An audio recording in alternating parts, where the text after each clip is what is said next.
স্বপ্ন যখন আপনি দেখবেন তখন আপনার করণীয় কি? স্বপ্নে বাগান দেখার অর্থ হচ্ছে কাজ এবং চাকরি, মানে আপনার চাকরি হবে, আপনি কাজ পাবেন। বাগান পড়ে যাওয়ার অর্থ হচ্ছে যে আপনি বেকার হয়ে যাবেন, আপনার একটা পতন হবে। কিয়ামতের আগে কোনো মুসলমানের কোনো স্বপ্ন ভুল হবে না। সে যা দেখছে রাতে সকালবেলা দেখবে তাই ঘটে গেছে। রাসূলুল্লাহ সাল্লাল্লাহু আলাইহি ওয়াসাল্লাম তিনি তার স্বপ্ন দিয়ে, আয়েশা রাদিয়াল্লাহু তাআলা বলেছেন, আউয়ালু মা বুদিআ বিহি রাসূলুল্লাহ সাল্লাল্লাহু আলাইহি ওয়াসাল্লাম মিনাল ওয়াহয়ি আর রুইয়া সালিহা ফিন নাওম। রাসূলুল্লাহ সাল্লাল্লাহু আলাইহি ওয়াসাল্লামের কাছে ওহী আসা শুরু হলো স্বপ্নে, মানে স্বপ্ন দেখার মাধ্যমে। রাসূলুল্লাহ সাল্লাল্লাহু আলাইহি ওয়াসাল্লাম নবুয়তের প্রথম 6 মাস কেবল স্বপ্ন দেখতেন। স্বপ্নের মাধ্যমে তিনি নির্দেশ পেতেন 6 মাস। নবুয়ত কত বছরের? 23 বছরের। 23 বছরে যদি আপনি 2 ভাগ মানে করেন, প্রত্যেক বছরে যদি 2 করে করেন, তার মানে 6 মাস 6 মাস, তার মানে 23 দুগুণে কত? 46। এই 46 কারণে বলা হয় নবুয়ত, মানে স্বপ্ন, সুন্দর স্বপ্ন হচ্ছে সত্য স্বপ্ন নবুয়তের 46 ভাগের 1 ভাগ। কারণ ওই কারণে, কারণ প্রথম 6 মাস তিনি কেবল স্বপ্নে দেখেছেন। এই স্বপ্ন রাসূলুল্লাহ সাল্লাল্লাহু আলাইহি ওয়াসাল্লাম দেখলেন। রুইয়াল আম্বিয়া ওয়াহয়ুন, নবীরা যে স্বপ্ন দেখে এই স্বপ্নটা ওহী। কিন্তু আমরা যে স্বপ্ন দেখি এই স্বপ্ন কি? রাসূল সাল্লাল্লাহু বলেছেন, লাম ইয়াবকা মিনান নবুওয়াতি ইল্লাল মুবাশশিরাত।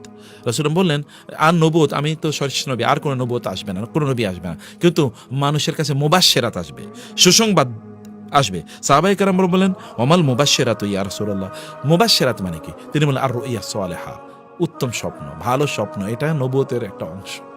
নবীদের কাছে ওই আসতো, এটা তোমাদের কাছে এইভাবে উত্তম স্বপ্ন আকারে এটা আসে। এবং রাসূলুল্লাহ সাল্লাল্লাহু আলাইহি ওয়াসাল্লাম আরো বললেন, ইযা ইকতারাবাজ জামানু লাম তাকাত তাকযিবু রুইয়াল মুমিনি ওয়া রুইয়াল মুমিনি জুজউম মিন 46 জুজআম মিনান নবুওয়া। তিনি বলেন কিয়ামতের আগে কোন মুসলমানের কোন স্বপ্ন ভুল হবে না। সে যা দেখছে সকালে, রাতে সকালবেলা দেখবে তাই ঘটে গেছে। এবং এটা আমাদের জীবনে অসংখ্যবার ঘটেছে। রাতে স্বপ্নে দেখে সকালবেলা তাই ঘটেছে। এটা কিয়ামতের নিকটবর্তী হওয়ার একটা আলামত। এখন আপনাদেরকে যেটা প্রশ্ন করতে চাই, তাহলে যে স্বপ্ন যদি কোনো একজন মানুষ দেখে, তাহলে তার করণীয় কি? যেহেতু স্বপ্নের আলোচনাটা এসে আপনাদেরকে একটু বলে নিই।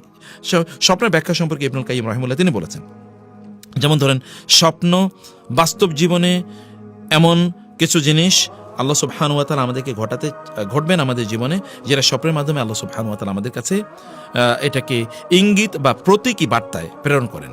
আচ্ছা, যেমন ধরুন আপনি যে স্বপ্নে কাপড় অথবা জামা দেখেন, তার মানে হলো আপনার দিন এবং ধর্ম কি হবে?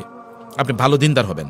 যদি কাপড় ভালো এবং বড় দেখা যায়, তার মানে আপনার দিন অনেক বড়, আপনি অনেক মুত্তাকি পরহেজগার লোক হবেন। আর যদি দেখেন আপনার কাপড়টাকে মলিন, সংকীর্ণ, ছেঁড়া ফাটা, তাহলে বোঝাবে যে আপনার দিনের মধ্যে অবনতি ঘটেছে। অতএব জামা কাপড়ের দিনদারির ইঙ্গিত বহন করে। দিন ধর্ম যেমন মানুষের আত্মাকে রক্ষা করে, পোশাক তেমনিভাবে মানুষের শরীরকে রক্ষা করে। এই কারণে এটা দেখা হলো। এটা আমি কয়েকটা ইন্টারপ্রিটেশন আপনাদেরকে বলে রাখছি। আচ্ছা, তারপরে হচ্ছে কি, স্বপ্ন যদি আপনি আগুন দেখেন, তার মানে আপনি কি ফিতনা বা বিশৃঙ্খলা বা অরাজকতা এর মধ্যে আপনি পড়ে যাচ্ছেন। আগুন দৃশ্যমান, মানে ধন সম্পদ জ্বালিয়ে দেয়, আর ফিতনা অরাজকতা মানুষের অন্তরকে জ্বালায়। এই কারণে আপনি খুব বিপর্যয়ের মধ্যে, একটু বিপদের মধ্যে পড়বেন যদি আপনি স্বপ্নে আগুন দেখেন।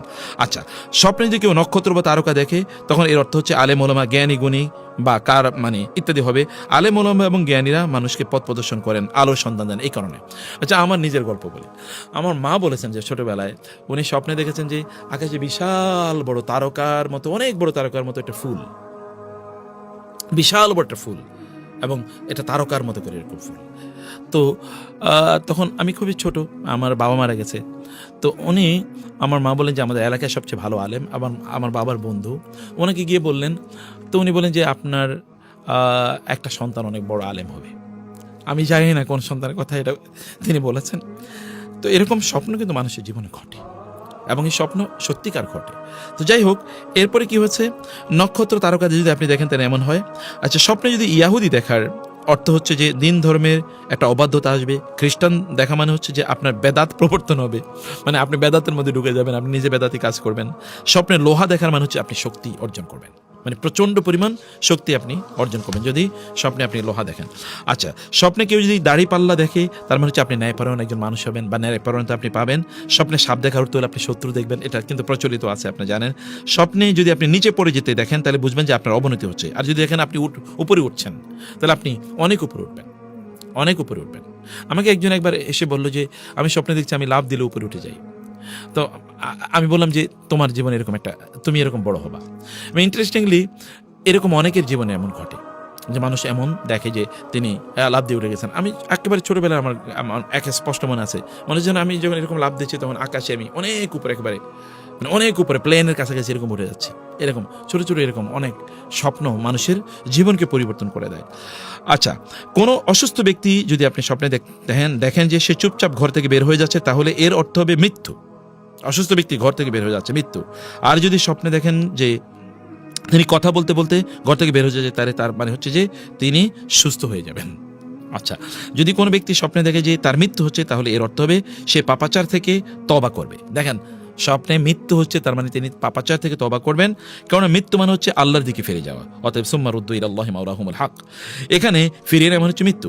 ওমর ইবনুল খাত্তাব রাদিয়াল্লাহু তাআলা আনহু তিনি হারিস ইবনে সাদ আত-তাবিকে বিচারক হিসেবে নিয়োগ দিলেন।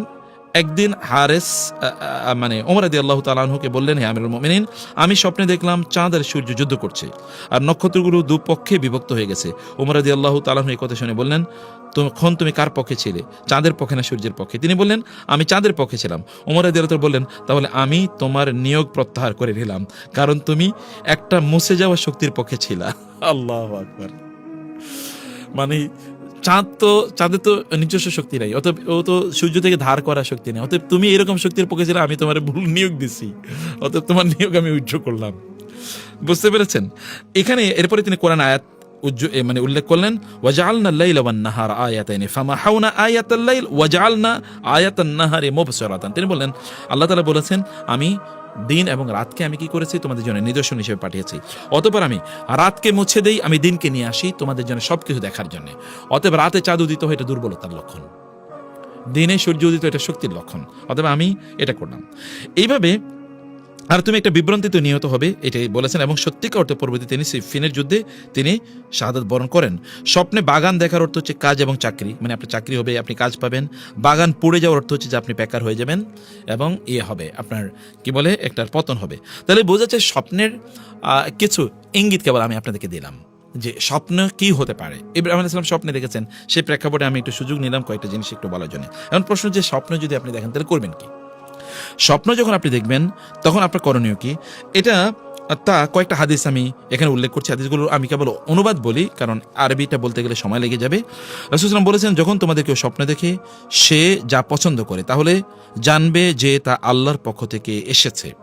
যখন সে স্বপ্ন দেখে যে আল্লাহ তাআলার এরকম কোনো স্বপ্ন দেখার পর সে যেন আল্লাহর প্রশংসা করে এবং অন্যদের কাছে তা বলে। আর যদি স্বপ্নে অপছন্দের কিছু জিনিস দেখে, তাহলে বুঝে নেবে এটা শয়তানের পক্ষ থেকে এসে, এবং সে শয়তানের ক্ষতি থেকে আল্লাহ তাআলার কাছে আশ্রয় প্রার্থনা করবে এবং এই স্বপ্নের কথা কাউকে বলবে না, কারণ খারাপ স্বপ্ন তার কোনো ক্ষতি করতে পারবে না। খুবই গুরুত্বপূর্ণ। আপনি ভালো স্বপ্ন দেখলে কি করবেন? আল্লাহর শুকর আদায় করবেন। আপনি কাউকে বলতে পারেন, কোনো প্রবলেম নাই, কোনো প্রবলেম নেই। কিন্তু এমন লোকেরা বলবেন যিনি স্বপ্ন বুঝেন। কেউ আপনাকে নিয়ে যদি হিংসা করে, এরকম লোকেরা বললে ওই ইউসুফ আলাইহিস সালামের ভাইদের মতো ঘটনা ঘটবে। ইউসুফ আলাইহিস সালাম বলেছেন না ভাইদেরকে যে আমি এরকম স্বপ্নে দেখেছি, তখন ভাইরা তো বুঝতে পেরেছে উনি তো নবী হবেন এবং তারা তাকে হত্যা করতে কূপে নিক্ষেপ করে ফেলেছিল। অতএব আপনি বলবেন কোনো দিনদার ভালো মানুষের কাছে বলবেন না এরকম না, বলবেন দিনদার ভালো মানুষের কাছে বলবেন। তিনি তখন একটাকে ভালো ইন্টারপ্রিটেশন দেবেন, যেই ইন্টারপ্রিটেশন দেবেন আপনার জীবনে তাই ঘটবে। আচ্ছা, 2 নম্বর জিনিস আমি বলছি, তাহলে যে যদি আপনি খারাপ কিছু দেখেন তাহলে আপনি কাউকে বলবেন না। কাউকে বললে আপনি যা বলবেন তাই, মানে আপনি বলবেন এবং উনি যা ইন্টারপ্রিটেশন করবে তাই করবে। আর যদি আপনি কিচ্ছু না বলেন, বরং আল্লাহর কাছে আপনি আশ্রয় চান, তাহলে আল্লাহ তাআলা আপনাকে এই বিপদ থেকে বাঁচাবেন। রাসূলুল্লাহ সাল্লাল্লাহু আলাইহি ওয়াসাল্লামের কাছে একজন নারী আসলেন, এসে বলেন, ইয়া রাসূলুল্লাহ, সবাই যুদ্ধ থেকে ফিরে এসেছে, আমার স্বামী আসে নাই। রাসূল বলেন, কোনো প্রবলেম নেই, ফিরে আসবে। এবং তিনি সত্যি ফিরে এসেছেন। এরকম 3 বার ঘটেছে। চতুর্থবার তার স্বামী যুদ্ধে গিয়েছেন আর ফিরে আসেন নাই। তো তিনি রাসূলের কাছে আসলেন। আয়েশা রাদিয়াল্লাহু তাআলা আনহা তখন ঘরে, রাসূল নাই। তো আয়েশা রাদিয়াল্লাহু তাআলা তাকে জিজ্ঞেস করেন, কেন এসছো? তিনি বলেন, এই উদ্দেশ্যে এসেছি। তো বলে যে তোমার স্বামী তো তাহলে মারা গেছে যুদ্ধের ময়দানে। এবং কিছুক্ষণ পরে সত্যি সংবাদ এসে তার স্বামী মারা গেছে। এর মধ্যে রাসূল সাল্লাল্লাহু আলাইহি ওয়াসাল্লাম আসার পরে আয়েশা রাদিয়াল্লাহু তাআলা বলেন, ইয়া রাসূলুল্লাহ, একটা ঘটনা ঘটছে। কি? বলে, এরকম একজন নারী এসেছিলেন আপনার কাছে, আমি তাকে জিজ্ঞেস করছিলাম তার স্বামীর কি অবস্থা, মানে সে আমাকে বলেন তার স্বামীর কি অবস্থা এটা জানার জন্য। আমি তাকে জানার পরে বললাম, মনে হয় সে মারা গেছে। এরকম অবস্থা। কারণ স্বপ্নে সে মানে যা দেখেছে স্বপ্নের ব্যাখ্যা, সে এটা স্বপ্নের ব্যাখ্যা যে যুদ্ধের ময়দান থেকে তার স্বামী ফিরে আসে নাই, এটা সে স্বপ্নে দেখেছে। তো যুদ্ধের ময়দানে তার স্বামী ফিরে আসে নাই, কেউ বলছে যে স্বামী মারা গেছে, এরকম স্বপ্ন। তো 3 বার রাসূল বলেছে, না এটা ঠিক না, তোমার স্বামী ফিরে আসবে। এবং চতুর্থবার রাসূলকে না পেয়ে আয়েশা রাদিয়াল্লাহু বলেন, যে সে তো তাহলে মারা গেছে, তুমি তো খারাপ স্বপ্ন দেখেছো, সে তো মারা গেছে। যুদ্ধের ময়দানে, এবং সত্যি পরে তার লাশ চলে এসছে। রাসূলুল্লাহ আয়েশার কাছ থেকে শোনার পরে বললেন, তুমি এইরকম ইন্টারপ্রিটেশন দিলা কেন?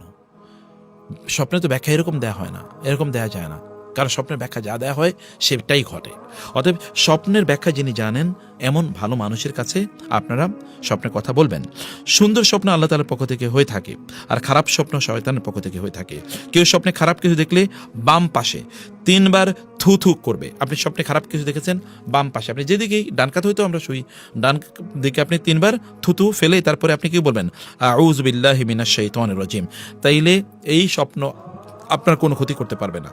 3 নাম্বার, তোমাদের কেউ যদি, রাসূল সাল্লাল্লাহু আলাইহি ওয়াসাল্লাম বলেছেন, তোমাদের কেউ যদি এমন কোনো স্বপ্ন দেখে যেটা সে অপছন্দ করে, তাহলে বাম দিকে সে 3 বার থুতু ফেলবে, শয়তানের কাছ থেকে আল্লাহর কাছে আশ্রয় প্রার্থনা করবে, অতঃপর সে তার পার্শ্ব পরিবর্তন করে শুয়ে থাকবে, তাইলে তার কোনো ক্ষতি হবে না। তাহলে স্বপ্নের বিষয়ে আমি কিছু আইডিয়া আপনাদেরকে দিয়ে দিলাম।